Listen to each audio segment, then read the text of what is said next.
La pirámide escalonada de Zoser en Saqqara. Las primeras sepulturas predinásticas eran unos rudimentarios fosos excavados en la arena a modo de criptas y cubiertos con losas de piedra, aunque los chacales escarbaban y terminaban por desenterrar los cuerpos. Esta práctica evolucionó hacia la construcción de un edificio encima de la cripta, cerrado por paredes de ladrillo de barro prensado. Después se incorporaron unas pequeñas salas para guardar las ofrendas, que eran productos que debían alimentar al muerto en su peregrinación, y quizás la cámara del doble del difunto, con una estructura o alguna otra imagen del fallecido.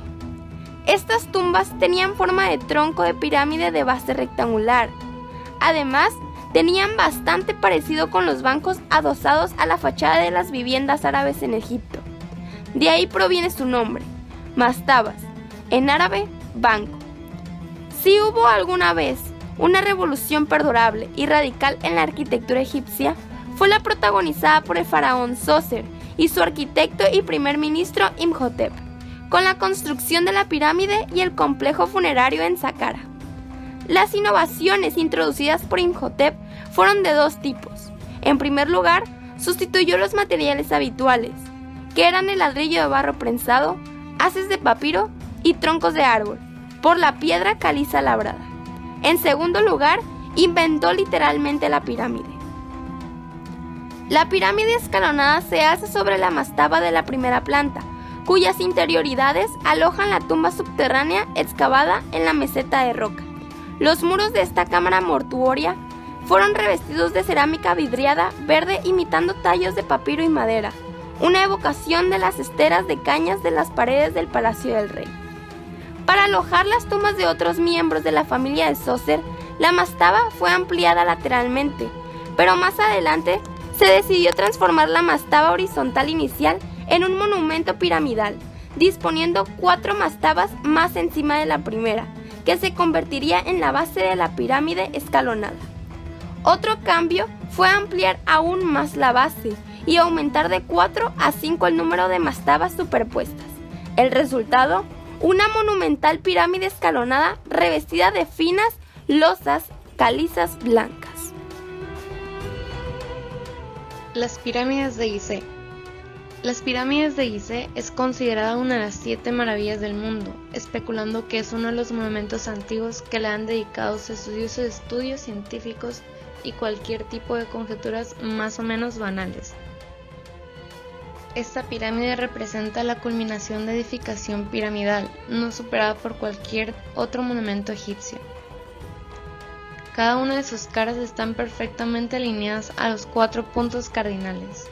La primera que se construyó es la más nórdica y de mayor tamaño, erigida por Keops, el segundo faraón de la cuarta dinastía entre los años 2680 y 2560 a.C.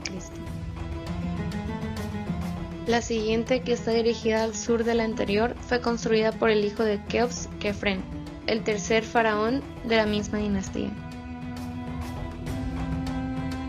Más tarde, al suroeste de la primera pirámide central, el faraón Mykerinos, hijo de Kefren, construyó la más pequeña de las 3. La fascinación que estas pirámides causan se debe a 2 factores: su tamaño imponente y de la precisión por la cual fueron construidas. Las pirámides fueron elevadas una a una desde el nivel del Nilo hasta la meseta. Estas simulan ser como montañas. El revestimiento contenía 2.300.000 bloques de piedra, que pesaban alrededor de 2,5 toneladas, aunque los había más de 15 toneladas. Al entorno de cada una de las pirámides se extiende un conjunto funerario. El acceso se realizaba desde el este, es decir, desde el valle del río, a través de un canal cortado en la ribera del Nilo. Se ascendía a través de una calzada hasta el pie de la pirámide, donde había un templo funerario, y se extendía la necrópolis circundante. En griego quiere decir ciudad de los muertos. Consistía de pirámides pequeñas, tumbas y mastabas para la familia real y altos miembros de la corte. Algo más al norte del templo inferior de Kefren, los escultores reales aprovecharon un montículo calcáreo de llanura para esculpir la gigantesca figura de la esfinge de Kefren. con el cuerpo de un león agazapado y la cabeza del faraón, cuyas patas delanteras están hechas de adoquines. En términos científicos, según por los datos de Heródoto, 2000 años después, para construir la pirámide de Keops se necesitaba 100.000 hombres en periodos de 3 meses y la construcción duró 20 años. Poblados y casas egipcias. Los antiguos metrópolis egipcias de Menfis y Tabas han desaparecido, pues estaban hechas de ladrillos de barro prensado bajo el reino de Faraón Akhnatón. Hacia los años 1379 a 1362 a.C. se fundó una nueva capital, Akhnatón, el horizonte de Atón. A la muerte de Akhnatón, la ciudad y sus nuevos templos fueron demolidos por los sacerdotes de Amón y las piedras de templos empleadas para construir otros edificios. En el interior de un jardín cercado por un muro se alcanzaba una capilla dedicada a Atón, el nuevo dios. El poder teocrático absoluto de los faraones de la cuarta dinastía no lograría ser igualado jamás, por lo que en consecuencia las pirámides de Gizeh no fueron superadas. Los faraones que subsiguieron erigieron pirámides más reducidas, pero a partir de la fractura que supuso el primer periodo intermedio, las tumbas y los templos reemplazaron a las pirámides en la categoría de grandes obras reales, que incluso hasta los dioses acusaron a esta revolución, debido a que el papel de Ra como dios principal fue suplantado por Amón. Bajo la influencia del comienzo del Imperio Medio o Imperio Tébano, surgieron dos grandes templos que estaban dedicados a Amón, que se encontraban en Karnak y Luxor, ambos al sur de la capital y en el margen derecho del río. Por otro lado, las tumbas reales y civiles, así como todos aquellos demás edificios relacionados con el culto funerario, se construyeron del otro lado del río, excavadas en la roca del Farallón. Este tipo de tumba se inspiró en el modelo de Deir el-Bahari. Y una de las tumbas a mencionar es la tumba de la reina Hatshepsut, quien gobernó como faraón de la 18ª dinastía entre los años 1503 y 1482 a.C. Hatshepsut encargó a su arquitecto y administrador, Senmut, la construcción de un templo funerario con terrazas junto al de Mentuhotep, que debía servir también como un paraíso terrenal para Amón.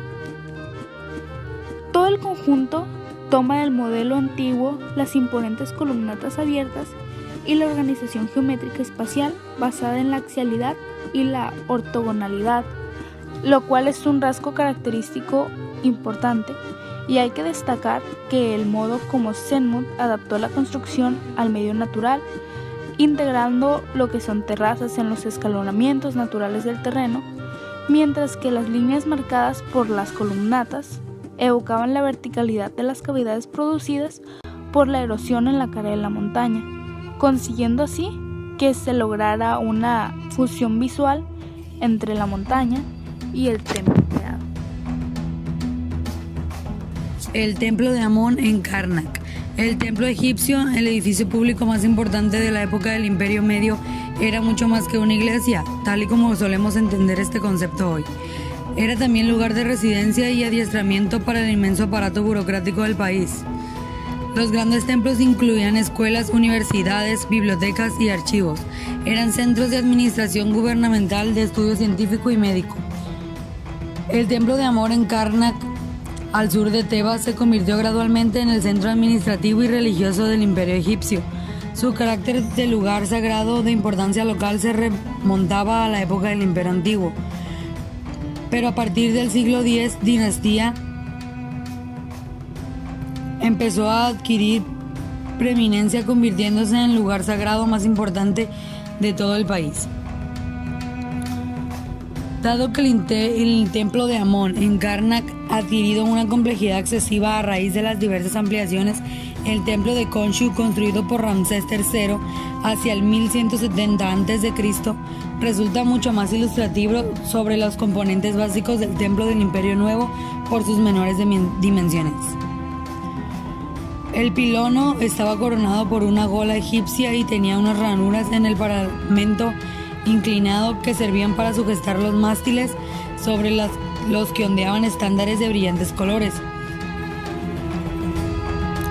Como se desprende de esta descripción, las partes principales de un templo egipcio tenían muchas cosas en común con las de una vivienda.